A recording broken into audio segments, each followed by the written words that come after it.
The show officially starts at 5 minutes and 25 seconds. Hey geeks, before the show starts, I just want to touch a little bit on the recent news of Anthony Bourdain's suicide and Kate Spade's suicide. I can't talk too much to Kate Spade. Personally, I didn't follow her career that closely, as I'm not too much of a geek about design and fashion and all that, but I know a lot of people are, and it's just as tragic and terrible.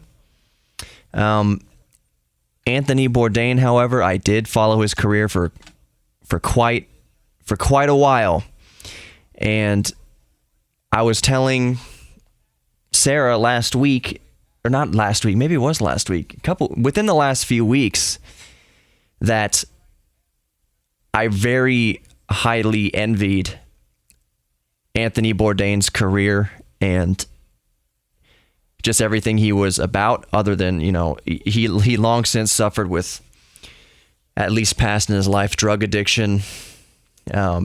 He was definitely depressed, and he was very open and honest about it. But I liked his writing. It wasn't just the traveling, it was the honesty in his writing style and his presentation. And I respected that very much. And while I wouldn't try to directly model my career after him, because that's his own style that I wouldn't want to emulate necessarily, I very much respected the style. And it made me think, after this is all over, one day when I'm done doing Geek Therapy Radio, that I too probably couldn't just sit back and do nothing. That maybe it was a romantic idea to travel like he did and eat other people's food and put myself in other people's shoes and try to explore and bring the world closer together. Because as my listeners well know, with Geek Therapy Radio, I'm drawing a circle in the sand, not a line in the sand, but a circle that we can all come together. And the show is definitely, when I was creating the name of it and the concept of it, it had the depressed in mind. That's why I called it Geek Therapy Radio. At the time that I came up with the name for the show, I myself was going through a divorce, and I was at a sad point. I don't think I was actually depressed, because I've been depressed before. But I was going through a hard time and just kind of lightning bolted my mind, because I had the pitch for the show that day. I woke up and I didn't have a name for the show. I was going to meet with my bosses and everyone here at iHeart to pitch my show, and I didn't have a name for it yet. But right when I woke up, it just hit me like a bolt of lightning: Geek Therapy Radio. Because it's supposed to be a therapeutic outlet for geeks everywhere, because we're prone to depression. I don't think any more than anyone else, but it's not a stretch to say that the more creative among us may be more susceptible to it. I've known people in my life who are extremely creative, just geniuses, absolute certified geniuses, who struggle with depression. And I wanted this show to be an outlet for them. So when you would tune in, you might hear about new topics that you may not have really thought about before, maybe find a new hobby that can help you cope with whatever you're going through. Find your geek thing and use it as a healthy coping mechanism, whether it's vintage gaming or building PCs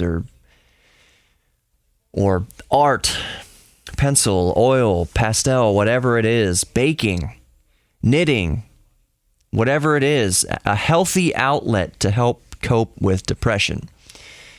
So this show is dedicated to all those who are suffering. It's in the memory of Anthony Bourdain and Kate Spade and anyone else who has taken their lives, unfortunately. Taking your life is a permanent solution to a temporary problem. You're not alone. You are not suffering alone. If you don't think anyone is with you, I'm with you. Send me a line, geektherapy@iHeart. geekmedia.com. Let me know what you're a geek about, or maybe you want to become a geek about something. Maybe I can help you out there, get you all linked up to something that will be a healthy coping mechanism. But I just want to say all that. I've taken up enough of the time. Let's get into Geek Therapy Radio. Let's talk about beer and video games and Computex and NASA. It's going to be a good show. So without further ado, let's get into it. High tech, low tech, or no tech. Through our hobbies and our passions, the geek comes out in us all. The world's of geekdom. I am a geek and I'm proud of it. Geeks. Geeks unite. Well, let's get those nerds! Nerds! No! Did you just call me a nerd? Not all geeks are nerds. Yeah. This is Geek Therapy Radio. What are we waiting for? And now your mental curator, Johnny Hamburger. Welcome to Geek Therapy Radio. This week, we're going to get a little incestuous.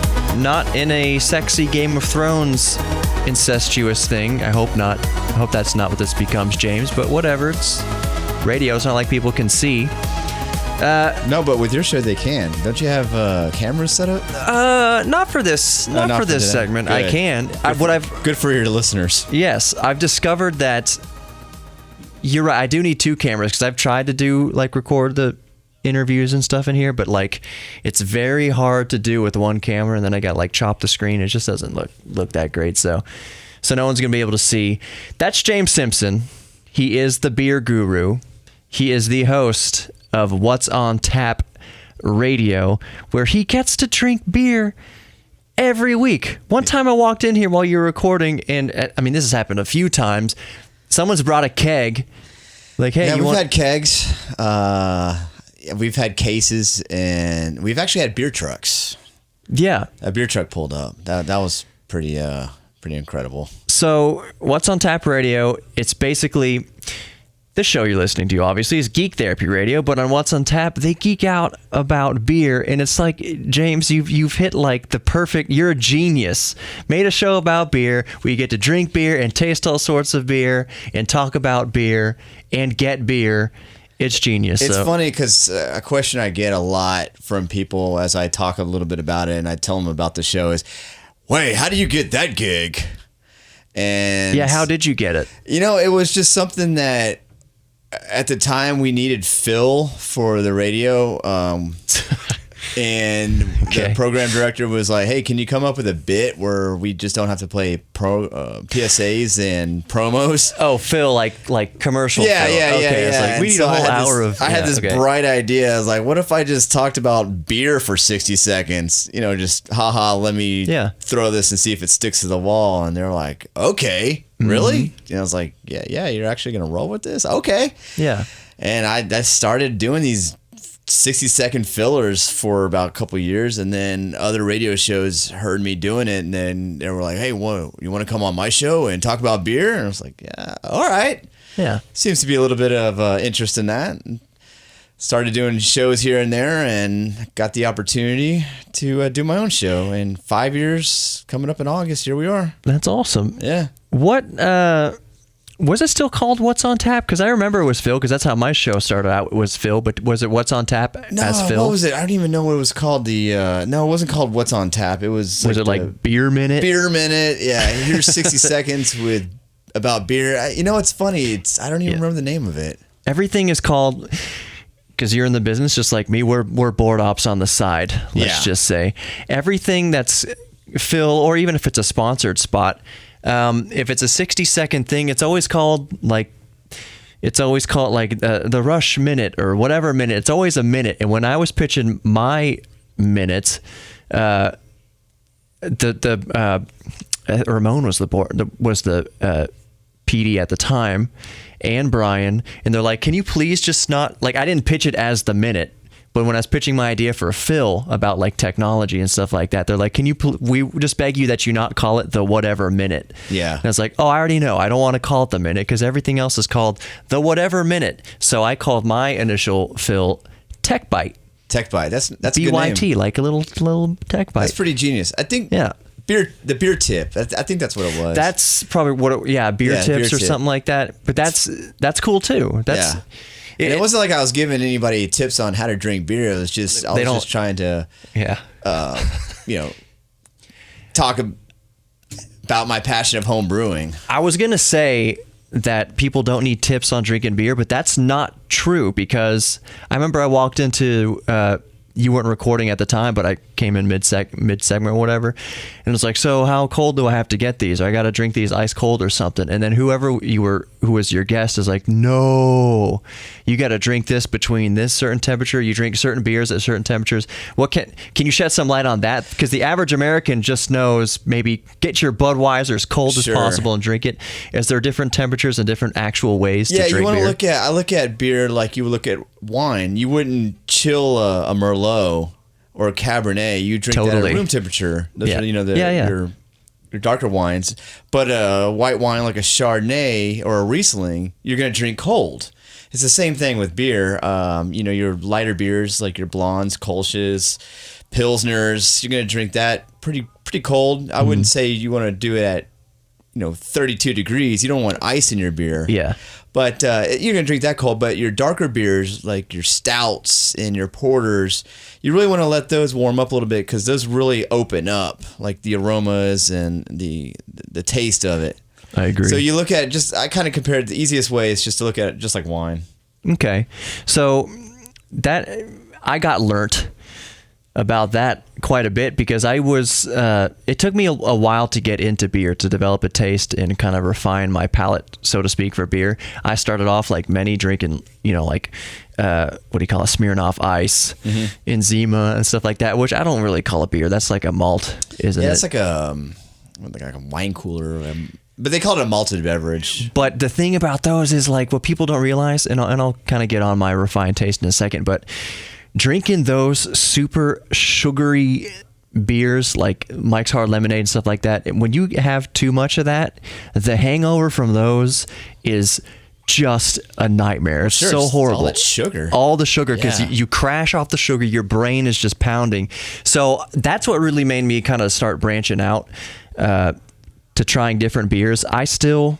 I love stouts now. I used to hate stout. First starting out, it was way too bitter, way too rich. Like I couldn't understand how someone could just sit there drinking stout. But then I realized you sip it and you appreciate the taste, and you really start to kind of, like I say, refine your palate to know, like, make the little notes. Oh, this has a note of oak in it, or has a chocolate note of barley. Chocolate beer is so good. It's funny you say that, because IPA, the India Pale Ale, is the most popular style of beer in the craft beer industry. Really? I hated IPAs for the longest time. I still hate IPAs. Yeah, you want to talk about an acquired taste. That some of those beers are so bitter that it's just it takes over your palate. And so I can see what you're saying, how you hated stouts, but then all it takes is that one stout or one IPA or the one sour to really kind of change your mind on, okay, I think I can get behind this. Yeah. It's for me, I think what got me into stout, honestly, it's kind of like what got me into drinking alcohol drinks, period. Like, I started with the Mike's Hard Lemonade or whatever, but I think what got me into stouts was, what is the brand? They came out with it for a year or two, but they stopped selling it at Kroger. I can't find it. It was a chocolate stout. It wasn't Shiner. Who do you know? There's a lot of chocolate stouts. I think it was Shock Top. Shock Top had that combo pack. There's a 6-pack, so you had 3 chocolate Shock Tops and then 3 of the orange, and you're supposed to blend them together, and they were really good separately. I like Shock Top. They're really good separately, and then you blended it together. It's like those chocolate oranges. I don't know if you ever had one of those chocolate oranges, orange flavored chocolate. It was absolutely delicious. So that was a stout, and that got me into stout. That said, okay, well, I like that chocolate beer. It was really rich. It was really dark. So I said, maybe I'll try Shiner, or not Shiner, Guinness. Everyone loves Guinness, so I'm going to try Guinness. And I had Guinness. Maybe it was the first time I had Guinness was probably, I want to say maybe in Amsterdam or something like that. But it was really, really good. I didn't remember it being that great. But here's the thing about Guinness. First, really quick, anyone who says they like IPA is lying. I think they're trolling. That's a conspiracy against me. Either like or either love them or you don't. Yeah, it's too bitter. I don't know, but you're saying, maybe I just need to try a really good IPA that changes my mind on it. Your palate's always evolved. Think about like when you were a kid, how you hated vegetables. Yeah. And now you're like, okay, I like asparagus. Now I like tomatoes. I like spinach. But you hated it as a kid. It's kind of like your palate matures over the time. Not saying that your palate's not mature if you don't like IPAs, but it evolves. And definitely. You come around, and there's some styles of beers I don't like. I don't like them. What styles? A quad. Don't like quads. Those are beers that are very dark fruit tastes, like raisins, plums. I just can't get with them. I can appreciate them, can't get with them. So if there are people out there that say, hey, I hate IPAs, I get it. Yeah, I just don't prefer IPAs. But it's back to what I was saying about Guinness. Is I've noticed that Guinness, it entirely depends on. I've had good Guinness and bad Guinness. Yeah, and I think it's the way they pull it, or the draft, however they're doing it. Like I've had Guinness that tastes just flat and like nothing, and I know Guinness is already kind of a little more flat than a nitro beer, so right. It's a little of a creamier beer. But so Guinness to me was either like meh or amazing. I've never had Guinness to where it's just consistently amazing. Maybe if I don't know. Might be sacrilegious to say out of a can it's consistently, but at a bar if they're pulling on draft, sometimes it's great. It just depends on the bartender. Bad. Maybe they're not pouring it properly. There's actually a technique to pour a proper Guinness. It has to be in a Guinness glass. It has to be in it has to be in the proper glassware, and it has to have the proper pour. Mm-hmm. And some bartenders, they like to rush things, and they got a lot of things they got to get to, and they want to get that beer in your hand as quick as possible, and you're not getting the best product that you should. Yeah. And it's a shame because, like I said, good Guinness is it's a meal. It tastes so good. It's interesting. A fun fact about Guinness is there's less calories in a thing of Guinness than there is in a can of Budweiser, and less alcohol. And less alcohol in Guinness? Less alcohol. And a pint of Guinness has less alcohol than a pint of Budweiser and calories. So that just goes to show you can make a really good beer, and it doesn't have to be loaded with calories. Yeah. And alcohol or boozy. Now, something interesting that a lot of people might not realize, a popular opinion, at least it used to be, was that American beer sucks. It's Boy, I've heard that. It's just piss water, whatever. But I would say, and you'll elaborate on this more, I'm sure, is that over the past several years, 10 years, American beer is top notch in the world, like regarded very highly now. It's pretty quick turnaround to where an American beer is no longer considered, what is this, just swill water. Like American beers are great. And I would submit that a lot of that, if not that entire American beer revolution, probably started here in Texas. Well, we had a lot of German influence in Texas, which produced, that's where we got Shiner and a lot of like Live Oak in Austin, a lot of German influence. But to go back to what you're saying, that you're absolutely nailed it. Because when I was backpacking through Europe in the early 2000s, I was hearing nothing but, the sex in the canoe joke. Sex in the canoe? Oh, what is American beer and sex in a canoe like? Oh. It's both close to water. I get it. Yeah, I think I butchered that joke maybe a little bit. But anyways, let's go back to saying that, Americans didn't know anything about making beer, but now it's totally opposite. Now you have American breweries opening up in Europe. Yeah. And you have breweries making West Coast IPAs in Europe. Yeah. So now, the tides have changed. Yeah, definitely.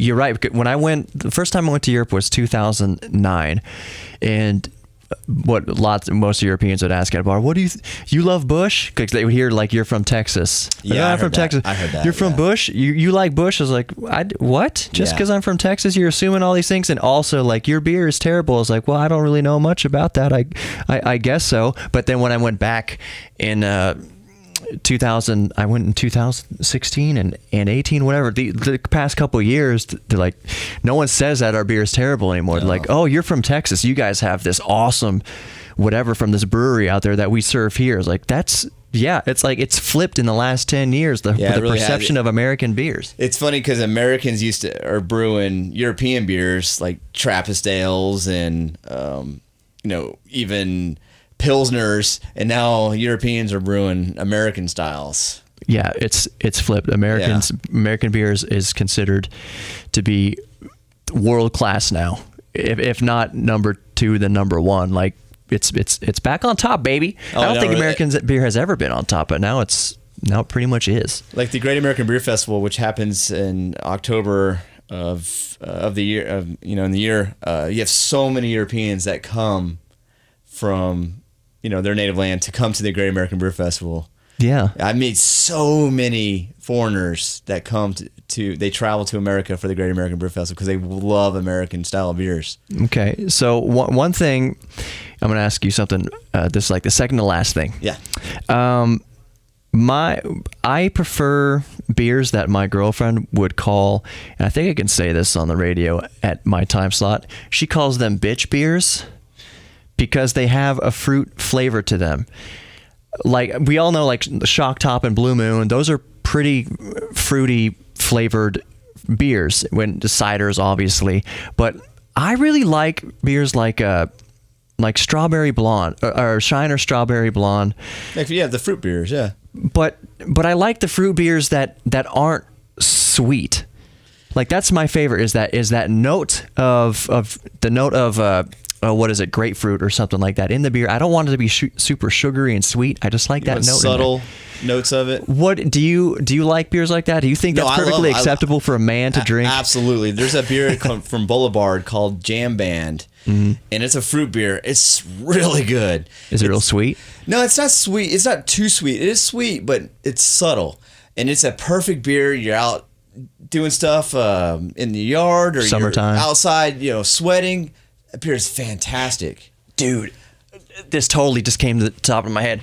I'm a big proponent for this movement, and I like to think that I kind of helped start it or am starting it, called shower beer. Oh. Drinking a beer in the shower. There's nothing wrong with drinking a beer in the shower. And I actually have one of my best friends told me when we were in college, drinking a beer in the shower is like drinking by the pool. Yeah. And we've done segments on the show about doing shower beers. Think about it. You're in a hot shower. Yep. Got a nice cold beer. There's nothing wrong with that. It's like, we don't always have the time every single day, so to sit in the hot tub and drink a nice beer. But what do you do every day? Hopefully, take a shower or a hot bath. But usually, you take a hot shower. Bring a beer in there with you. No, there's nothing wrong with that. I'm telling listeners, everybody, bring an ice cold beer with you in the shower. There are few things better in this world, and it's something simple. It's something that you can do almost every day. I'm absolutely not saying get loaded every day. That's stupid. But like having a beer to unwind after work, a beer in the shower is like, seriously, if you haven't done that yet, listeners, you guys and girls need to do it. And apparently there's a hashtag Instagram for shower beer now, and there people sell what is that, like shower beer caddies? It's just like a suction cup, suction cup holder. You just put it on there. And you know what? I just put it on the towel rack. That's what I usually put it on the soap thing. Where you would normally put your soap. I never have bar of soap, so I just normally just put my shampoo there, or my my shampoo. But I would just take the shampoo and put it on the ground and put the beer. See, James doesn't use soap. That's what he said. He doesn't have soap in there, so he puts his beer. He shampoos with a beer. Who needs soap, man? Rinse the water on you. I just put the soap on the ground and then put the beer on the. Because that's the only thing you need to consider with drinking shower beer is not getting water into it. So what I take the sips kind of like in stages. I'll at certain points, like I'll get in, take a sip of the beer, put on the thing, and then do whatever I'm gonna do in the shower. Like I'll put shampoo in my hair, and then I'll take a sip of the beer, and then I'll do whatever else, and then take a sip of the beer, and then I'll rinse, take a sip of the beer, rinse my body, take a sip of the beer, and then by the end of it, you've had your nice beer, and it's usually kind of before bedtime. That's when I take a shower. Yeah. I wouldn't necessarily recommend if you're drinking a beer in the morning. Like that's kind of a separate issue, possibly. Well, if you think about it, arguably. if you're you work that third shift. Yes. You work that third shift. I used to post on my Instagram because I used to work overnight. I would take a shower at 5 or 6 in the morning, shower beer time, like the sun's coming up, and people are like, "What are you doing drinking? It's 6 a.m. You're having a beer." I was like, "No, I'm getting off work. Like I just got home from work. I'm unwinding." 5 p.m. Yeah. Luckily, we don't have to do that anymore. What was the last thing I was going to ask you, James? Oh well, okay. How would you recommend somebody who maybe all they drink is Bud Light, but maybe they're curious about getting into broadening their horizons of beer? What would you suggest they do to start becoming geeks or making a hobby out of drinking different beers? How do they get started in sampling other beers? The best way to do it is go to a beer festival or local grocery stores like H-E-B. They have in-store tastings, and they'll have a variety of different beers. And take a sip, and if you like it, write it down. Always write things down that you like. So when you go to a bar or you want to go make a purchase, you go, "Hey, I remember trying this beer and I liked it." Then you can get it. Then you buy it, and then you have a beer that you like. Yeah. Versus just going randomly, "Hey, I'm going to buy this 6-pack of beer. I hope I like it," and then you go home, you taste it, you don't like it, and you're out $8 or $9. And it kind of turns you off to experimenting. So the best way I always recommend is go to a beer festival or try to find an in-store tasting, and they do them all the time, and sample the beers there and write down what you like. That's a really, really great idea. James, I'll have you on again. I think that there's so much to talk about. Obviously, you made a whole show about it. You've been running it for years. 2 hours. About beer. When does your show come on, James? 3 p.m. KPRC Radio on Sundays, 3 to 5 p.m. Eventually, we'll have What's on Tap Radio, Geek Therapy Radio, and Black Coffee Radio, all in a good chunk on the weekend. I'm down. That's the dream. That's the dream. Spent like a local block of radio. Hear that, guys, shows. down the hall? Yeah. Email. Yeah, you can email. I don't know if I should give. Just call iHeart and say you want What's on Tap, Geek Therapy Radio, and Black Coffee Radio, all in a block on the weekend to crack a beer and spend some time with KPRC. Nothing doesn't sound much better than that. James. Fun radio. Yes. James, thank you for being on Geek Therapy Radio. It was an absolute pleasure. Absolutely. Hey, you put on a great show, man. I'm really impressed with your production, and some of the stuff you talk about is really, really impressive. Geeky. Yeah. But in a good way, like in a good... I learned a thing or two. I didn't know anything about DeLoreans. Now I'm learning. Yeah, exactly. Well, James, thank you so much for being on Geek Therapy Radio. Cheers.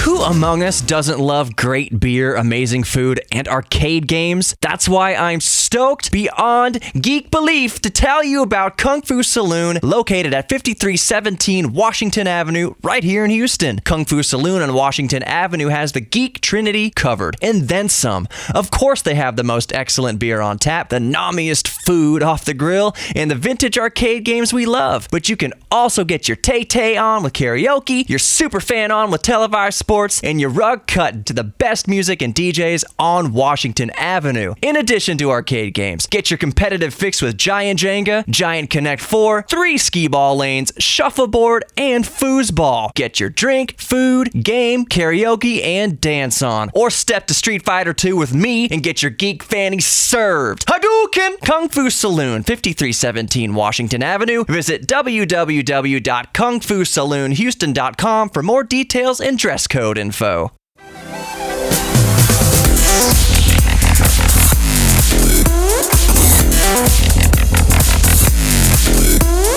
Welcome back to Geek Therapy Radio. I am pretty stoked right now because I'm talking to a fellow vintage video game enthusiast. And I guess Dave, it's not just vintage video games, it's all video games, but you specialize in vintage video games, and you actually have your own shop there in the Heights. So tell everybody a little bit about your shop and what it's called. Yeah, so it is Replay Games here in Houston Heights, and we focus on vintage games, Nintendo, Super Nintendo, Genesis, Atari, all that stuff. But also carry modern games.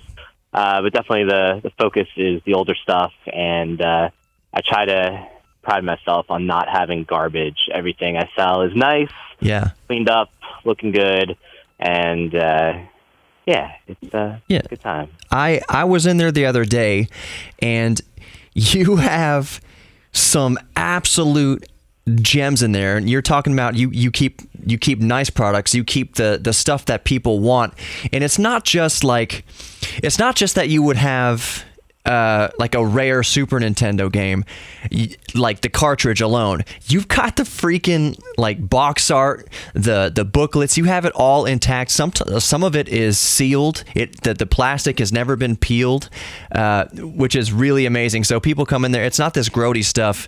And I actually bought, when I was in there, I bought an old Game Boy game. Oh, I already forgot what I bought. Do you remember what I bought? I bought Nemesis. I think it was Nemesis on Game Boy, the Gradius spinoff. Gradius. See, I was in there like over a week ago, and he remembers what I bought. It's amazing. And we were sitting there talking, and when I bought Gradius is one of my favorite games ever. He cleaned it with the alcohol. He cleaned the connectors. It was just isopropyl, right? Yeah. It's just, we usually do, you could use any percentage of isopropyl, but I always tell everybody to use at least 91% or higher. Just the higher percentage, the better it cleans, the less watery it is. So see, that's a good vintage gaming tip right there, people. So use at least 91%. And you're right, because it leaves less water residue, and the less water, the better, because water is no good for electronics. It rusts, and it can short things out if there's enough salt in it. It's just not good. So 91% or better. Dave, I want to talk about some vintage gaming stuff in a second, but really, right off the bat, have you seen or heard, and I'm sure you probably have, about the new Atari VCS, and do you have any thoughts on that? Yeah, I'm really surprised that it's doing as well as it is. I was not expecting it to do well. I was expecting it to be a flop. To me, it kind of was the second coming of the Ouya, which everyone freaked out about at first, and then was like, wait, we don't care. So I expected it to be more like an Ouya, but it's doing pretty well. But I'm still doubtful until it's out and I see it. I wish it all the luck in the world, and I probably it's at least a 60-70% chance that I'll get it when it comes out. What my thoughts on it are, and my contention is that it's coming to the market. It is riding this wave of nostalgia that initially I think got the backers, but it's a modern system. Like, it comes preloaded with, a few hundred of the original Atari games, but it's its own console now too, and they've partnered up with a bunch of different third-party developers to make games for it. And it's kind of positioning itself as a console, like a glorified smart TV almost. I kind of compare it to the Nvidia Shield TV, which I do have and is awesome, and I love it. So my worry with the Atari VCS is, where's it going to come out into the ecosystem, and what's it going to compete against? Right off the bat, it's going to compete against the Nvidia Shield TV and the Nintendo Switch, because I think the biggest issue with it is that most of the things that it does, most people who would be interested in it already have something that does the same thing. Yeah. In most cases. And I mean, if you love Atari, you either have an original Atari already, or you have one of the old flashback systems that they made. If you want it for streaming, you probably already have Netflix and something to stream Netflix on, either your TV or your laptop or iPad or PS4. Yeah. So yeah, I feel like everyone who would want it already has something that does everything that that it does. Yeah. But apparently not, because people are paying for it. So yeah, people are stoked, and you're right. It already does people already have devices that do what the Atari does. So basically, what it comes down to is I think exactly what made the Switch popular is that the Switch kind of went the other route as far as providing streaming services. There's no web browser on Switch yet. There's no YouTube. There's no Netflix. It came with Hulu, but I don't use Hulu. It basically focused on the games, and I think that's Atari's best hope. Is it better not just launch with 100, like vintage Atari games? That's great, but that doesn't differentiate it from like the SNES Classic or anything like that. Right. It has to come out with some what do you call it? Some launch titles. I'm blanking out. Something exclusive. Exactly. It needs exclusives. It needs great exclusives. I think that's Atari's only hope with this to make it super successful is it needs to launch with some great exclusives. I don't think it's going to be on par of like Breath of the Wild or something like that or Mario Odyssey, but it needs to have something to get people to look at it because they're exactly like we said, they're going to say, I've already got a Netflix thing. I can already watch Twitch TV on different things. I can play Atari games and, the buzzword emulators. What's going to be the different about Atari? And it's going to have to come with great launch titles, I think. Right. And I think the best they could do is for something like that is, I don't know if you're familiar with Jeff Minter, he has made Tempest and all those, a lot of those good Atari games back in the day, like Atari arcade games. Mm-hmm. He makes a lot of newer games of the same style also. You could download them on PS4 and everything too, but I think they could get him to make a good exclusive, like a new Tempest or like something like that kind of evokes the old Atari style. Yeah. But is kind of jazzed up for modern systems. I think, something like that would be kind of cool. I don't know if it would be like a system seller. I don't know if anything would be a real system seller for it, but it'd be something kind of neat as an exclusive if they got something like that going, or just like, a new, like get David Crane to do a jazzed up Pitfall, something like that. I was going to say, kind of says Atari. I think that would be really cool. But yeah, it's going to be really tough because there's also, I don't know if you're aware of it, but there's the Retron 77 that's coming out, which is going to play all the actual Atari cartridges in HD. And I was really looking forward to that. And I was pretty excited for that to come out. It should be by the end of the summer. And to me, if I'm buying it for Atari games, I would rather play on the Retron 77 because I can use my original Atari roller controllers and get into it that way. Whereas I don't even know, is it USB ports on the new VCS? Okay, there's 4 of them. Okay, and Ethernet. Because I don't even know if are they going to have the analog controllers on the VCS? I haven't seen anything about them. I mean, there's like the analog sticks. Yeah. But I want like the roller controllers. I want like the old driving controller and the tennis paddles. Like that's what I want. Yeah. Like those are my favorite games on Atari. Like I'm not going to play Kaboom on an analog stick. I don't want to do that. I'm hoping since it has 4 USB ports and an Ethernet port, it's all ported out. It's got tons of ports. Yeah. I'm hoping that it's relatively, I don't want to really say open source necessarily, but I want to be able to plug whatever USB controller into it or converter into it. Yeah. So that you can use those vintage controllers. That kind of leads me to the issue of latency, which is a good segue into. do you have any customers in there right now, or can you talk for another minute or two? No, I'm good. All right. Yeah, cool. So when I was in there the other day, we were talking about latency, and anytime you have adapters or HDMI converters and things like that, you are introducing latency into the game, which can be noticeable sometimes. And we were talking that people will plug to avoid the latency because they want to play their original hardware on their HD TV because they don't want the latency, they don't want Bluetooth, they don't want HDMI, this stuff. So they plug in their old Nintendos or NES or Super Nintendo or Sega, whatever, into their fancy $2,000 Samsung, whatever, 65-inch 4K doodly-doo. And then the image from the composite output looks horrible on the HD screens. So one tangent we got off to on the other day was a lot of vintage gamers, they should really think about, or maybe they've forgotten how good composite signals, or S-video especially, or even RGB looks on old CRTs. So maybe they want to visit grandma's house or their parents' house and they still have those old big square TVs, if they're really into it, would you say that's probably a good idea, is to get one or two, honestly, just one old TV, like 32-inch, whatever. Would you agree with that they should plug it in because it'll look great?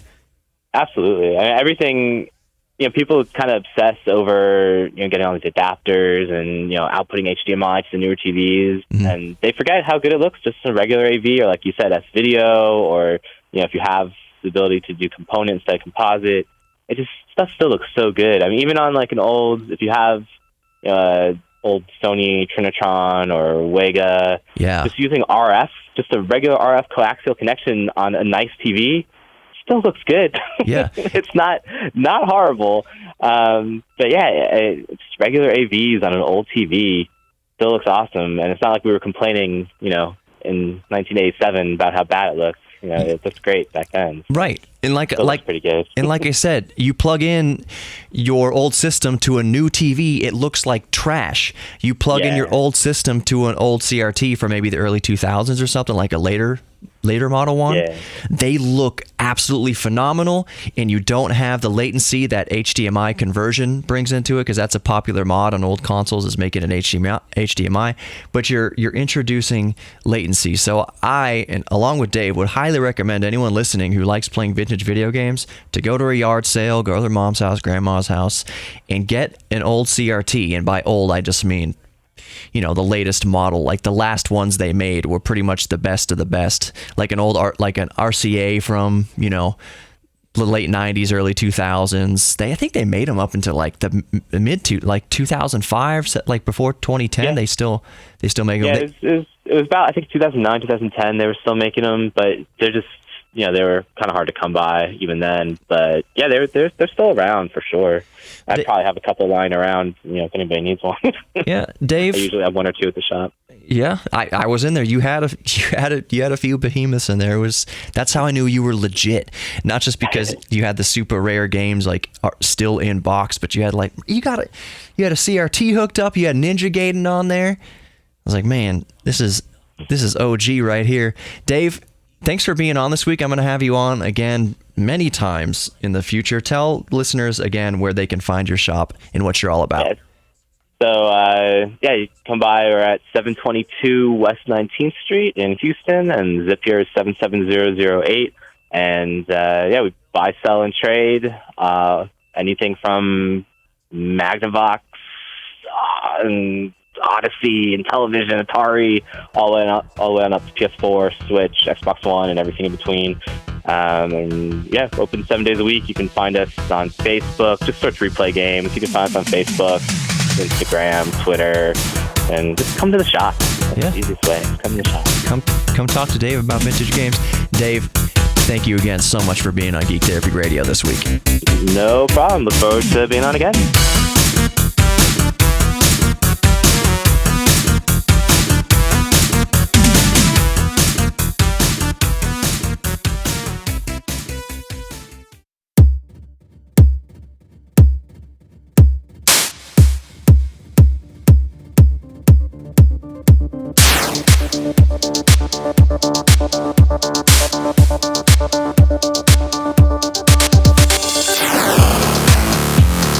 Well, Android P Preview 3 has been released to developers and reviewers. Do you want to hear about its new UI tweaks and 157 new emojis? No, and I don't care. Alrighty then, let's move on. I do want to go on a little bit of a NASA rant in this segment, but first I'm going to get through just a little bit of tech news, because Computex 2018 has been going on there in Taipei, and there's a few interesting things to come out of it. Namely, what's most interesting to me personally, because Lord knows, if you listen to this week's version of Midweek Geek, you know that while I think the Asus ROG gaming phone is really cool as a smartphone, that I think it's pretty audacious to call it a gaming device because it doesn't have physical built-in controls. But anyways, go listen to Midweek Geek to hear my ideas on that awesome/dumb product. I want it. Don't mistake me. I do want the Asus ROG gaming phone. It's baller status as far as a phone goes. But anyways, moving on. AMD Threadripper 2, their second generation Threadripper, 32 cores, 64 threads. I love the Thread Wars. I still need to build an AMD system. I'm just waiting for a sponsor, maybe AMD, to reach out and say, hey, bud, we'll pay for you to build a new AMD PC. Because, you know what, I don't have the money for that. I can't justify building an AMD system just for the sake of it. AMD, get at me. Let me know. Give me some cheddar. Give me some cheddar. I'll build an AMD build. I love doing it. The most interesting thing about that, besides just the ungodly core count, is that it's up in TDP from 180 watts to 250 watts. Usually CPUs get more efficient, but AMD is adding way more cores and threads here, so it makes sense that the TDP's gone up. Efficiency, of course, goes up. Just because it's 250 watt max TDP doesn't mean that it's inefficient. It just means that full bore, all 32 cores working 100% load, that you're going to be drawing around 250 watts just for the CPU. Make sure you brought your heat sinks, boys and girls. I'm not sure a single 120 AIO water cooler, liquid cooler is going to do the job. I think it will. Not overclocked, but a 120 mil, sure. So moving on from AMD news, Apple released the Watch OS 5 has walkie-talkie function, straight up Dick Tracy. Auto workout detect, blah, blah, blah. I still don't care about Apple Watches. iOS 12 has been unveiled, and it will run on anything that currently has iOS 11. The most interesting thing about that is it has built-in iPhone addiction software to try to get you to put down your phone for a few minutes. It's kind of like going to Vegas. You know, in Las Vegas, half the billboards you see are for gambling addiction. So it's pretty much the same concept going into iOS 12. It's, hey, put down your freaking iPhone. Interact with somebody. Look at the sun. Go take a shower. I know that's a big ask for those of us who are antisocial, but it's for your own good. Be brave. Talk to somebody. People aren't as big of a-holes as you think they are. Is your life benefiting at all from staring at a phone screen all day? I submit that it doesn't. So I kind of agree with Apple here. At the same time, I don't like to be nannied and babysat. So hopefully you can disable this feature. All right, on to NASA. My little rant on NASA to end this segment. NASA has released news. It was very hyped. They hyped it up for hours and for days, saying that their Curiosity rover has discovered something amazing having to do with life on Mars. What they found were some organic chemicals. Here's which is neat, which is cool, which my nerd brain is just like, that's amazing. That's really, really cool news. Here's why it bugs me a little bit, and I've hinted on this on a way past show on Geek Therapy Radio. NASA hypes up, gets the media in a frenzy, so to one degree or another, over these announcements that they make, and they come to the podium and and they say, we've discovered something that could be evidence of life on Mars. Wow, and all the cameras and microphones line up at the podium, and then NASA says, well, it's like we found a building block. It's not life. It's something that life uses. And in this case, they said it could have been created by maybe previous life on Mars. Maybe it fell off an asteroid during an impact, or more likely, it happened during some normal geological process. So you make this. That's really cool news. Don't get me wrong. That's amazing to me. But the average Johnny Q public hearing that, they're not going to care much. And to me, it doesn't help the defunding case for NASA, because every time they get the public all hyped up about this stuff, the general public, the layman's like, this is okay, great, wow. So it really doesn't help NASA's case when they ask for money, they want to get funding, and then they come out with these things. It's really cool to us geeks, but for the general public, they're not going to get on board with more NASA funding if they keep overhyping this news that they release to the general public. Anyways, more Geek Therapy Radio coming up. We'll be right back in just a minute. I'm Johnny Hamburger, your mental curator. Stick around.